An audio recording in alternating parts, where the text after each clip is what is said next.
हाँ जी बच्चों, कैसे हैं आप सब? उम्मीद करते हैं बहुत अच्छे होंगे। अब देखिए हम आपको 100 आउट ऑफ 100 ज्योग्राफी में करवाने के लिए एक दूसरा हिस्सा लेकर आए हैं, वो है 1 मार्कर क्वेश्चंस। देखिए आपने चैप्टर पढ़ लिया, अच्छे से समझ में आ गया, आप उसको लिख भी सकते हो, लॉन्ग आंसर्स में भी लिख सकते हो। लेकिन 1 मार्कर का क्या? कहने के लिए तो 17 क्वेश्चन आएंगे आपके ज्योग्राफी के पेपर में, लेकिन ये 17 क्वेश्चन जो है आपको 90 क्रॉस करने में भी मदद करेंगे और 90 से नीचे रहने के भी सत्यानाश यही करेंगे। ठीक है, तो इसीलिए 1 मार्कर जो आपकी ज्योग्राफी की जान है, हम उस पे बात करेंगे आज, वो भी चैप्टर नंबर 1 से। देखिए सबसे पहले तो हमारे पास जो चैप्टर नंबर 1 से कुछ 1 मार्कर आते हैं, कुछ इंपॉर्टेंट टॉपिक्स आते हैं। ठीक है, सबसे पहले तो आधुनिक मानव भूगोल का जनक किसे कहा जाता है? ठीक है, इंपॉर्टेंट चीज है, ये रहते हैं फ्रेडरिक रेडजेल। जो रेडजेल है, इनकी एक बुक भी आई थी एंथ्रोपीजियोग्राफी। ठीक है, तो ये चीज याद रखिएगा, आधुनिक मानव भूगोल का पिता किसे कहा जाता है? फ्रेडरिक रेडजेल को। ठीक है, और इनकी एक बुक भी थी एंथ्रोपीजियोग्राफी, जैसा कि आप यहां देख सकते हैं। ठीक है, जो ये एंथ्रोपीजियोग्राफी है, इस बुक के लेखक जो है वो है रेडजेल। ठीक है, उसके बाद इन्हीं रेडजेल को इनकी डेफिनेशन से भी याद रखा जाता है, यानी कि इनकी परिभाषा से भी याद रखा जाता है।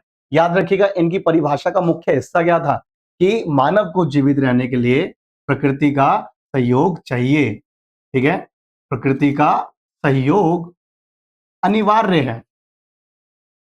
अब देखिए प्रकृति का सहयोग अनिवार्य क्यों? क्योंकि इनके अनुसार आप जो एक एक सांस ले पा रहे हो, बेसिक चीज ऑक्सीजन कौन दे रहा है आपको? नेचर दे रहा है। ठीक है, तो इसलिए अगर मानव को अपना अस्तित्व बनाए रखना है, अपनी जिंदगी बचाए रखनी है, तो प्रकृति का सहयोग चाहिए। तो रेड जेल से हम 3 बातें याद रखेंगे। पहली कि इनको आधुनिक मानव भूगोल का जनक या पिता कहा जाता है। दूसरा, इनकी बुक का नाम क्या है जी? बुक का नाम है एंथ्रोपीजियोग्राफी।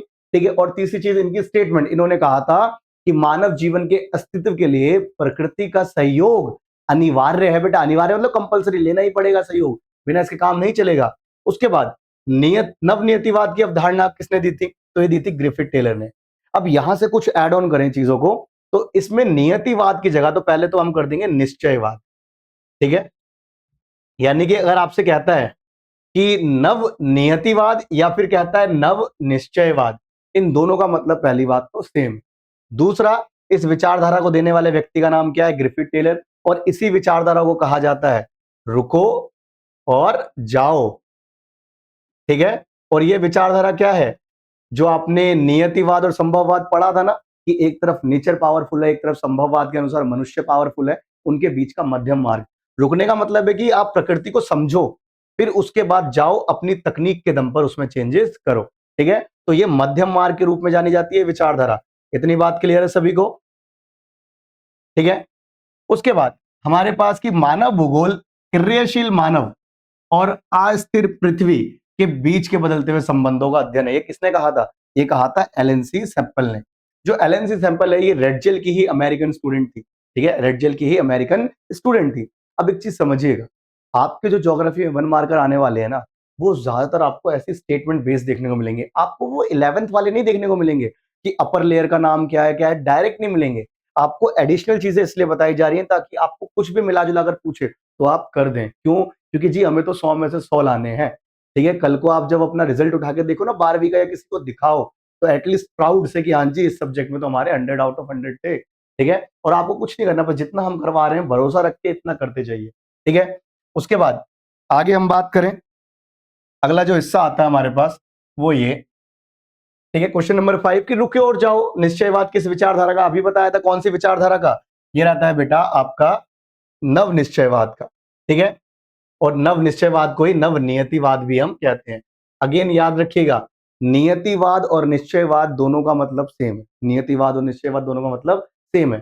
ठीक है, आप पेपर में नव नियति की जगह आप नव निश्चयवाद भी कर दोगे, तब भी आपको कोई मारने नहीं आ रहा, आपको कोई रोकने नहीं आ रहा। ठीक है, उसके बाद संभववाद जो विचारधारा है, ठीक है, इस विचारधारा का सबसे पहले प्रयोग किसने किया था? तो नाम रहता है लूसियन फेब्रे। ठीक है, लूसियन फेब्रे। और याद रखना, ये वो विचारधारा है जो कहती है कि मनुष्य पावरफुल है। कौन पावरफुल है? मनुष्य पावरफुल है, मनुष्य शक्तिशाली है। और मनुष्य को शक्तिशाली क्यों माना गया है? एक ही चीज है, तकनीक के दम पर। किसके दम पर? तकनीक के दम पर। अगर आज आप अपने कमरे में बैठे बैठे फोन से सारी इंफॉर्मेशन निकाल सकते हो, तो वो है इंटरनेट। इंटरनेट की वजह से निकाल पा रहे हो। और आपसे इंटरनेट यानी आपकी तकनीक छीन ले, तब बताओ ऑस्ट्रेलिया में क्या हो रहा है, ईरान की लड़ाई कहां तक पहुंची, कुछ नहीं बता पाओगे। इसलिए इंसान पावरफुल है, ऐसा संभववाद कहता है। पावरफुल क्यों है? क्योंकि तकनीक है इसके पास। इतनी बात क्लियर है। और इसी अवस्था से एक निकल के आता है नाम, अगर आपने बुक में पढ़ा हो या हमारी वीडियो देखी हो पुरानी वाली, तो उसे हम कहते हैं प्रकृति का मानवीकरण। कि प्रकृति एडजस्ट होती जा रही है, तकनीक के दम पर मानव उसे एडजस्ट कर रहा है अपने अनुसार। ठीक है, तो ये चीजें क्लियर है। उसके बाद आगे बात करें कि मानव का प्रकृतिकरण, नेचुरलाइजेशन ऑफ ह्यूमन। अब इसकी विचारधारा को क्या कहते हैं? देखिए, पहली बात तो इस विचारधारा को आप सिर्फ निश्चयवाद लिख दोगे तब भी कोई गलत नहीं है। ठीक है। दूसरा, इस निश्चयवाद को आप रिप्लेस कर दीजिए किससे? नियतिवाद से, ये भी कुछ गलत नहीं है। ठीक है। इन दोनों के साथ आप ये वर्ड जोड़ दो पर्यावरणीय, ये भी कुछ गलत नहीं है। ठीक है। अगेन ये चीज समझिए, पेपर में सिर्फ सीमित बातें ही पूछी जाती हैं। फर्क किस चीज का रहता है? बना बनाकर, घुमा घुमाकर पूछी हुई बातों में। तो इन घुमाई हुई बातों में कंफ्यूज मत होइएगा, इसीलिए आपको ये सारे मल्टीपल वर्ड्स देखने बहुत जरूरी है। ठीक है। और उसके बाद याद रखना हिंदी में तो कि मानव यानी जो पहला वर्ड होगा वो सेकंड वाले के लिए चेंज होगा। पहला वर्ड क्या है? मानव, दूसरा वर्ड है प्रकृति। तो मानव प्रकृति के अकॉर्डिंग जब चेंज होता है तो इसी को हम कहते हैं पर्यावरणीय निश्चयवाद या फिर पर्यावरणीय नियतिवाद। इतनी बात क्लियर है। अब मैं इसको ऑपोजिट कर दूं, मैं यहां लिख दूं प्रकृति और यहां लिख दूं मानवीकरण। ठीक है। तो इसमें क्या हो जाएगा कि प्रकृति मानव के अनुसार चेंज हो रही है। ठीक है। पहला वाला वर्ड सेकंड वाले के लिए चेंज होगा, इतना याद रखोगे, अपने आप आंसर बन जाएगा। ठीक है। उसके बाद आगे, भूगोल की वह शाखा जो प्रकृति और मानव इन दोनों के अंतर संबंधों का अध्ययन कराती है, दोनों के बारे में बताती है, इसको हम क्या कहते हैं? तो बेटा याद रखिएगा, इसको हम कहते हैं मानव भूगोल। मानव भूगोल क्यों कह रहे हैं? क्योंकि याद रखिए, अगर जब तक हम सिर्फ प्रकृति की बात करेंगे तो ये तो भौतिक भूगोल है। जब सिर्फ प्रकृति की बात है तब भौतिक भूगोल है। लेकिन प्रकृति के साथ जैसे ही मानव को जोड़ दोगे, ज्योग्राफी में जैसे ही मानव जोड़ दिया, वैसे ही क्या बन गया बेटा? मानव भूगोल। क्या बन गया? मानव भूगोल। उसके बाद इसी मानव भूगोल में अगर हम बात करें आगे, तो हमारे पास आगे क्वेश्चंस क्या आते हैं? देखिए, अगला क्वेश्चन आता है, कल्याण परक विचारधारा का मुख्य संबंध किससे? कल्याण नाम में ही दे दिया, और कल्याण किसका हो सकता है? सिर्फ समाज का। किसका हो सकता है? समाज का। ठीक है। तो इसलिए सामाजिक कल्याण की विचारधारा से, सामाजिक कल्याण में हम क्या क्या पढ़ते हैं कि लोगों को शिक्षा मिलनी चाहिए, स्वास्थ्य मिलना चाहिए, आवास मिलना चाहिए। ठीक है। और इस विचारधारा को मेनली आप कह सकते हो कि मूलभूत आवश्यकताओं पे ध्यान देने के लिए बनाया गया है। ठीक है। और इसको देने वाले डेविड घरवे का नाम था। ठीक है। उसके बाद प्रकृति का मानवीकरण, अभी आपको बताया जो पहला वर्ड है वो सेकंड के लिए चेंज हो जाएगा। पहला वर्ड सेकंड के लिए चेंज हो जाएगा, प्रकृति मानव के लिए चेंज हो रही है। यानी मानव तो कुछ कर रहा है तकनीक के दम पर, और इसका अर्थ क्या है? इसका मतलब रहता है संभववाद से। ठीक है। और इस कॉन्सेप्ट को देने वाले का नाम क्या था? पॉल विडाल दे लवलास। ठीक है। इतनी बात क्लियर है। ठीक है। अब उसके बाद आगे 1970 के दशक में मानवतावादी विचारों का उदय हुआ, और इसका मुख्य कारण क्या था? देखिए, इसका मुख्य कारण है मात्रात्मक क्रांति के विरुद्ध प्रतिक्रिया।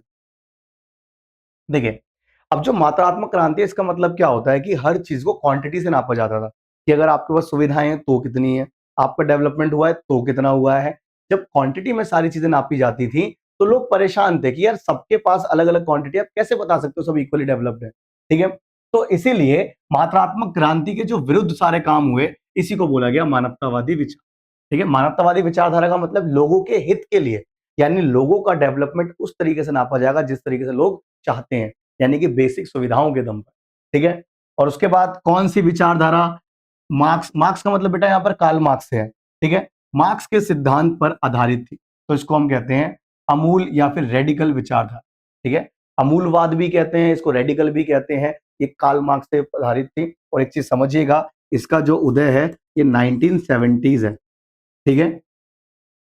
1970। अगेन फिर कह रहा हूं, इनसे रिलेटेड चीजें भी आपको पढ़नी है। आप बस इसको पढ़िए और डेली वक्त निकाल के या हर 4 दिन पे आप रिपीट करते रहो। ठीक है। पढ़ने का एक सबसे सिंपल तरीका होता है 1-4-7 रूल। ठीक है। कोई भी टॉपिक आज आपने पढ़ा है, उसको 4th डे पे रिवाइज करो, फिर 7th डे पे रिवाइज करो। आप लिख के ले लो, कभी जिंदगी में नहीं भूलोगे।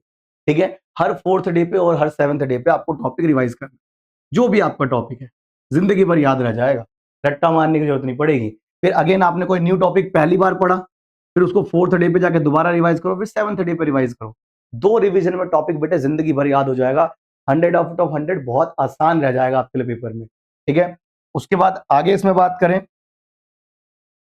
अगला जो हिस्सा आता है हमारे पास वो ये कि क्षेत्र विभेदन, रीजनल डिफरेंशिएशन, भूगोल के किस काल का उपागम था। देखिए भूगोल के काल मतलब अलग अलग टाइम पीरियड में कोई भी सब्जेक्ट, कोई भी विचारधारा, कोई भी सिद्धांत एक साथ डेवलप नहीं होता, ठीक है, वक्त लगता है। तो ऐसी भूगोल की जो अलग अलग विचारधारा थी, अलग अलग हिस्से थे, अलग अलग टाइम पीरियड में डेवलप। तो क्षेत्र विभेदन जो प्रक्रिया थी कब डेवलप हुई, 1930 के दशक में, 1930s में।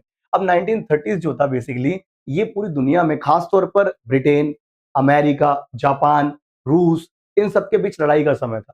लेकिन फिर भी इसको डिफरेंशिएशन के तौर पर इसको समझा गया, लोगों को समझाया गया। और इसको देखने वाले का नाम क्या था, रिगवर्ड हॉटशॉन, ठीक है, रिगवर्ड हॉटशॉन। उसके बाद अगला क्वेश्चन आता है हमारे पास कि मानव भूगोल के दो मुख्य उपक्षेत्र कौन से। देखो उप क्षेत्र में बेटा आप कुछ भी डाल सकते हो, जरूरी नहीं है यही दो, सांस्कृतिक लिखो, आर्थिक लिखो, आप लिख दो सामाजिक राजनीतिक, ठीक है, बात समझ में आ रही है। जनसंख्या भूगोल, लिंग भूगोल, ठीक है, ये सारी चीजें आप कुछ भी लिख सकते हो, कोई बड़ी बात नहीं है, ठीक है। बस यहाँ पर आप अपनी बात को थोड़ा सही साबित कर सको। संस्कृति में हम अलग अलग कल्चर के बारे में स्टडी करते हैं और आर्थिक भूगोल में इकोनॉमिक एक्टिविटीज के बारे में स्टडी करते हैं, ठीक है। उसके बाद आगे कि निश्चयवाद के अनुसार मनुष्य किसके अधीन है। अगेन निश्चयवाद को आप क्या होगे, तो इसको हम चेंज कर देते हैं, इसको हम कर देते हैं नियतिवाद। क्यों, क्योंकि जी दोनों का मतलब तो एक ही है, ठीक है। और बार बार हमें क्यों समझने अलग अलग वर्ड, क्योंकि पेपर में तो अलग नाम से आएगा, इसलिए हमें प्रिपेयर रहना है। क्योंकि क्या लाने हैं बेटा, 100 में से 100, ठीक है। उसके बाद नेचर, जो मनुष्य है वो प्रकृति का गुलाम माना जाता है। उसके अलावा कौन सा कारक है जिसने मानव और प्रकृति के बीच के संबंधों को सुधारा है, कौन सी चीज है जिससे मानव प्रकृति के साथ जुड़ भी रहा है और उसे बदल भी रहा है। बेटा वो चीज है तकनीक, ठीक है, प्रौद्योगिकी। आप खुद देखिए, क्या कृषि आज के टाइम पे पारंपरिक तरीकों से है, नहीं ना। आज हमारे पास HYV बीज है, हाइब्रिड, जो लैब्स के अंदर तैयार हो रहे हैं, ठीक है। आप खुद सोचो, हमारे पास तकनीक इतनी है कि हम संसाधनों को बढ़ा रहे हैं। बारिश एक प्राकृतिक संसाधन था, लेकिन अब हम क्लाउड सीडिंग के माध्यम से आर्टिफिशियल रेन करवा दे रहे हैं, ये हमारी तकनीक है। तो याद रखिएगा, तकनीक ही वो कारक है जिसकी वजह से मानव और प्रकृति इन दोनों के संबंध सुधरे हैं, यानी मानव प्रकृति के साथ जुड़ा है, ठीक है। उम्मीद करते हैं आपको समझ में आया होगा। थैंक यू, मिलते हैं आगे किसी और चैप्टर के वीडियो में।